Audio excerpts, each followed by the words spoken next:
Bismillahirrahmanirrahim. Assalamualaikum warahmatullahi wabarakatuh. Teman-teman sekalian, jumpa lagi. Kemarin ada yang request membahas tentang perkawinan beda keyakinan atau perkawinan beda agama. Maka seri berikutnya ini saya akan membahas riset saya terkait dengan perkawinan beda agama.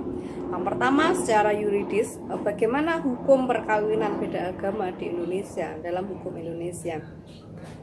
Berdasarkan Undang-Undang Perkawinan, yaitu Undang-Undang Nomor 1 Tahun 74 tentang Perkawinan, Pasal 2 Ayat 1, bahwa perkawinan adalah sah apabila dilakukan menurut agama masing-masing agama dan kepercayaannya itu.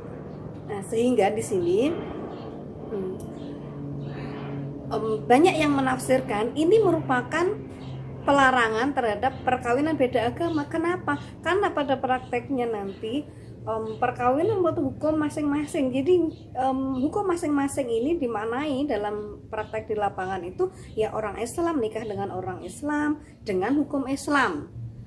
Orang Katolik menikah dengan orang Katolik dengan hukum Katolik. Orang Kristen menikah dengan orang Kristen dengan hukum Kristen. Begitu juga orang Hindu dengan orang Hindu dengan hukum berdasarkan hukum Hindu. Buddha juga, Konghucu juga begitu, dengan masing-masing hukum agamanya. Nah, ini. Jadi berdasarkan pasal 2 ayat 1 bahwa perkawinan adalah sah apabila dilakukan menurut masing-masing hukum dan kepercayaannya itu. Sehingga ini rumit ketika orang mau menikah beda agama. Gimana kalau misalnya Islam dengan non Muslim mau kawan nggak bisa, terus gimana? Nah ini tapi berdasarkan pasal 2 ayat 1 tadi ada yang menyatakan ini tidak tegas melarang, bahwasanya perkawinan beda agama itu tidak boleh atau dilarang, itu tidak tegas. Karena apa? Dia cuma mengatur bahwasanya perkawinan sah dilakukan ketika apabila dilakukan menurut agama dan kepercayaan itu misalnya. Sehingga ketika tidak tegas diatur pelarangan itu, ada yang berpendapat kembali ke hukum lama. Nah, berdasarkan pasal 66 Undang-Undang Perkawinan, bahwasanya dengan berlakunya undang-undang ini maka hukum perkawinan yang lama dianggap tidak berlaku. Apa yang lama? Burgerlijk Wetboek ya, atau kitab undang-undang hukum perdata yang dari Belanda. Nah, kemudian ada Holige Ordonnansie Kristen Indonesia atau perkawinan untuk Kristen Indonesia, ini juga pada masa Belanda. Nah, kemudian ada GHR, Holige Gemeenrechtingen, hukum perkawinan campur. Ya, ini nih, hukum perkawinan campur GHR,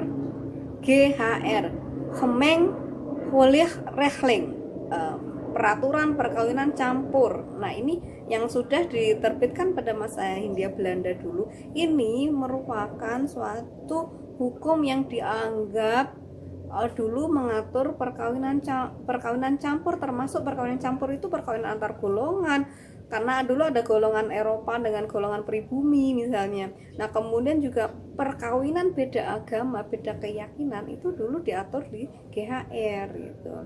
Nah, tapi kemudian dengan adanya undang-undang perkawinan, aturan lama dianggap tidak berlaku. Tapi ketika tidak mengatur secara tegas, orang bilang kembali ke peraturan lama, yaitu kalau tentang perkawinan beda agama tidak diatur secara tegas, ya berarti aturan dalam GHR bisa diberlakukan. Gimana? Perkawinannya di catatan sipil gitu. Nah, ini jadi masih ada polemik pro kontra terkait dengan bagaimana hukum perkawinan beda agama. Ada yang mengatakan tidak boleh berdasarkan pasal 2 ayat 1, tapi ada yang mengatakan berdasarkan pasal 2 ayat 1 ini sumir, belum tegas melarang, sehingga apa? Ada aturan exitnya, yaitu dengan pasal 66 apa? Kembali ke aturan lama, yaitu GHR masa Hindia Belanda. Nah, ini tapi terlepas dari itu semua, kalau menurut saya, menurut yang saya teliti dulu, pada masa pembentukan undang-undang perkawinan ini ada satu peristiwa di mana dulu memang gonjang-ganjing isu itu terkait dengan bahwasanya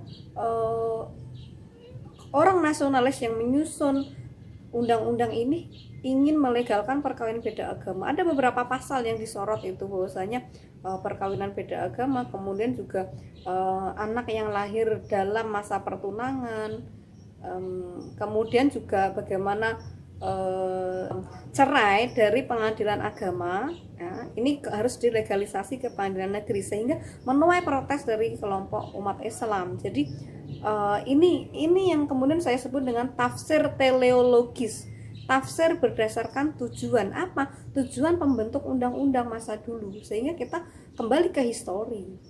Tafsir historinya gimana? Pada masa pembentukan undang-undang perkawinan ini, ada kelompok umat Islam yang protes terhadap draft yang ada, nah kemudian mengajukan usulan-usulan terkait dengan nilai, untuk mengusung nilai-nilai agama ini, terutama terkait dengan pasal perkawinan beda agama.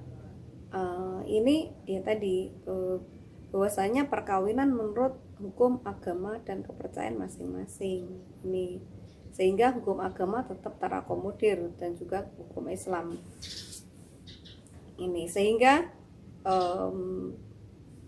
perkawinan beda agama secara tafsir teologis memang tidak dikehendaki oleh pembentukan hukum perkawinan Indonesia ini. Sekian, assalamualaikum warahmatullahi wabarakatuh.